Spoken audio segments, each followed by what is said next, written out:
magkakaisa. Kibuloy series po tayo.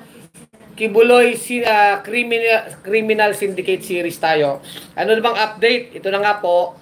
Dahil meron ng nationwide manhunt kay Kibuloy at talagang siya nagtatago at sinabi nga niya nga hindi siya pahuhuli ng buhay.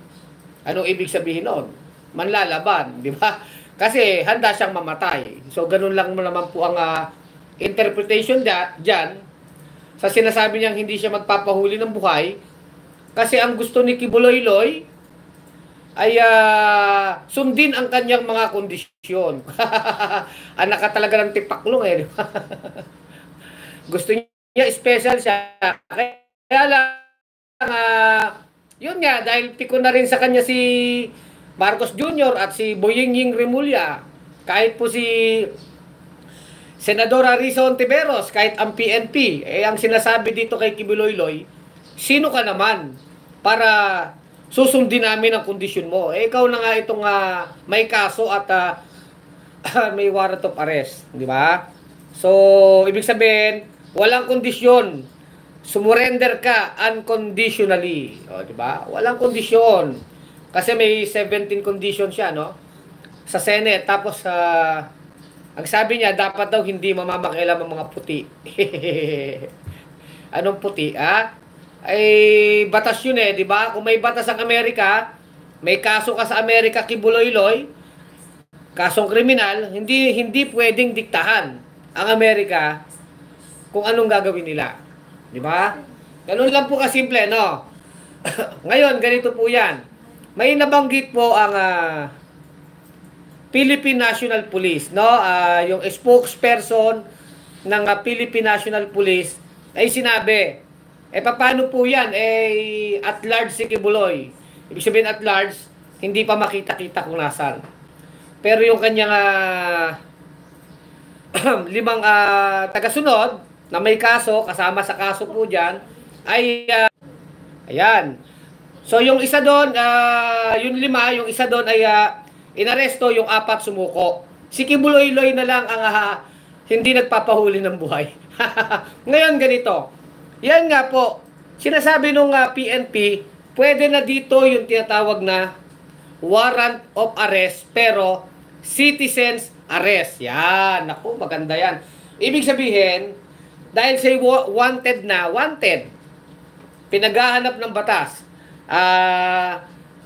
Sa ibang term, pugante na si Kibuloy sa batas.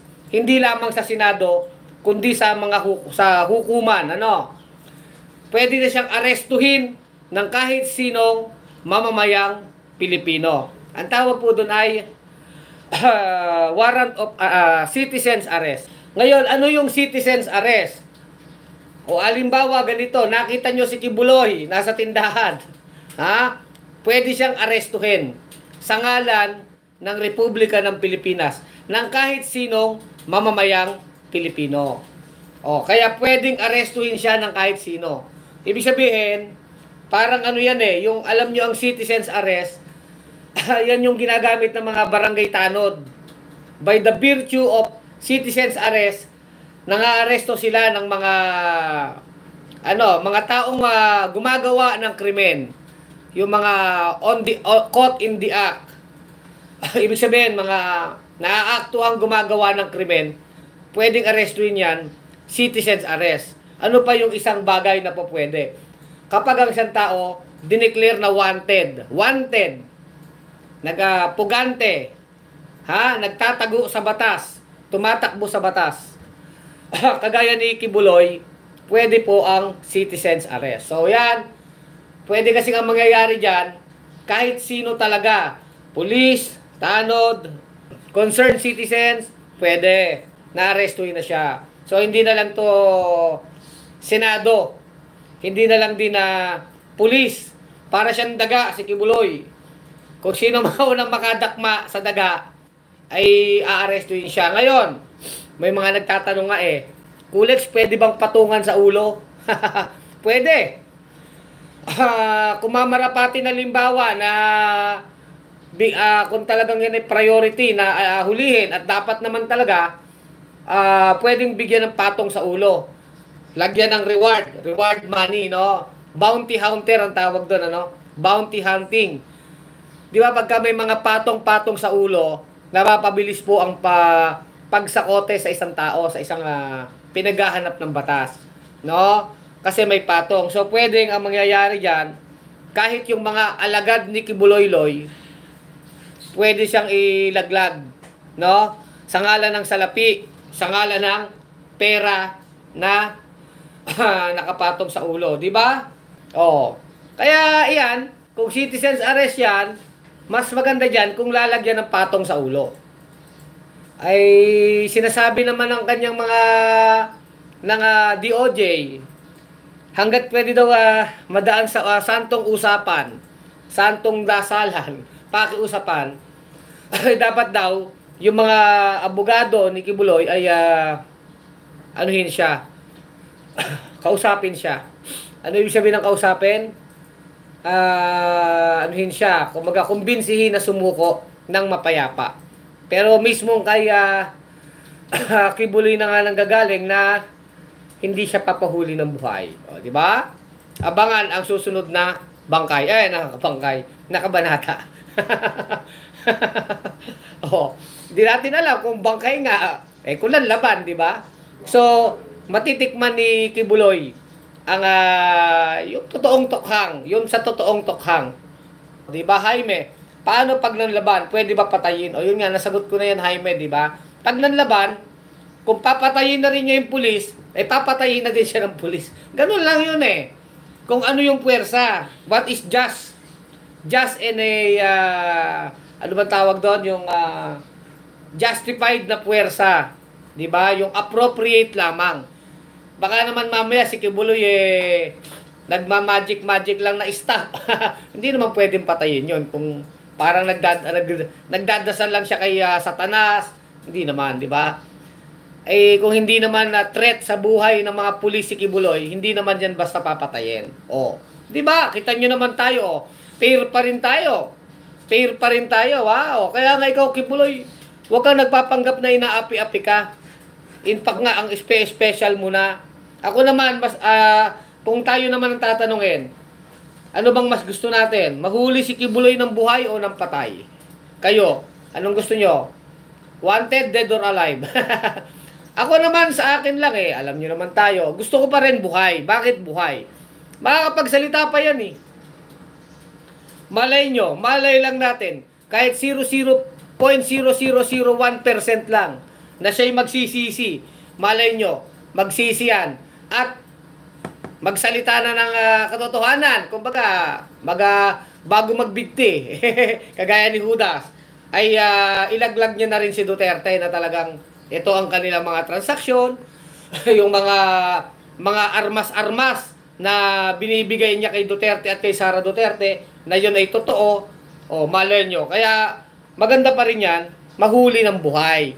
Iba pa rin kasi pagkabuhay, ano siya, na talagang hindi siya makakalusot na sasabihin niya inaapi siya. Mapagtanggol niya sarili niya. So malalaman na talagang siya ay ginawa niya yon, yung mga panggagahasa, pangre-rape, di ba?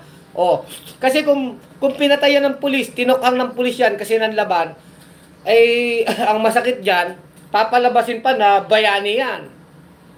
Sabihin bayani si Kibuloy, inape, di ba? Yan ang mga style niyan eh. Kaya sinasabi niya yan na, ako'y hindi magpapahuli ng buhay. At ayokong mamatay sa kamay ng mga puti. Ang tawag niya sa Amerika, puti. Hoy, Kibuloy. Lagi ka naman yata sa Amerika. Ang Amerika hindi lang naman puti. May itim dyan, may brown, di ba? Kinakala mong puti. So, gano'n pinalalabas kasi ni Kibuloy na makabayan siya. No? Which is hindi naman siya makabayan. Makamanyak siya. Makalaman. Mahilig siya sa laman. Mahilig siya sa sa laman. Ang ginawa niya sa mga babae. May tinatawag na night duty. Yung mga type niya mga babae, ginagamit niya. At may bugaw siya na sinasabi, mapalad kayo pag ginamit kayo ni Kibuloy. Yan ay anak ng Diyos. Di ba? Huwag kang kikibo. Si Kibuloy ang hihipo. O, di ba? Di kultong-kulto yun, di ba? O, kaya nga, kung yan manlalaban at papatayin, baka papalabasin pang bayani yan, na hindi naman bayani. So, hulihin ang buhay. Iharap sa Senado. Iharap sa Korte. Di ba? Gusto niya ipagtanggol sarili niya. Sabi niya, may mga ano siya. Hindi totoo. Patunayan mo. Harapin mo ang iyong mga biktima. At ang tingin ko dyan, pag yan ay nakulong, pag yan ay nahuli na, siyempre, yung mga biktima niyan, magkakaroon lalo ng lakas ng loob. Lakas ng loob po na tawag dito na siya'y harapin na. So, maglilitawan pa ang maraming biktima niyan. Sigurado tayo dyan. So, kaya lang, malamang ko, iniintay ng mga biktima na talagang makulong muna siya, maaresto siya. Siyempre, alam nyo naman ang mga biktima, hindi makakaila, si Kibuloy ay ma-impluensya pa din. Eh, ikaw ba naman, best friend mo, mga senador, ha? Best friend niya, dating presidente. Ha? At siya'y maraming kwarta. So, siyempre, mga biktima, nag-aalangan pa yan. Pero kung the moment na yang si Kibuloy ay maaresto at makulong, marami pang mga biktima ang maglilitawan. So, maganda rin yung sinabi ng pulis, citizens arrest. Ibig sabihin, si Kibuloy talaga, kumbaga sa daga, nasa lungga na lang niya yan. At tingin ko dyan, lilitaw lang yan kung sakali, iintayin nilang manalo si Sara Duterte na presidente. Kasi ibig sabihin, poprotektahan siya ni Inday Takaw eh. Yun ang sigurado tayo dyan. Kaya lang, ilang taon pa yan? 2024. Oh. 4 years, apat na taon, di ba padre? Oh. 4 na taon kang magtatago sa lungga mo, Kibuloy, para kang daga dyan. At syempre, pag hindi yan aresto ng PNP tsaka ng National Bureau of Investigation, ay ano po yan,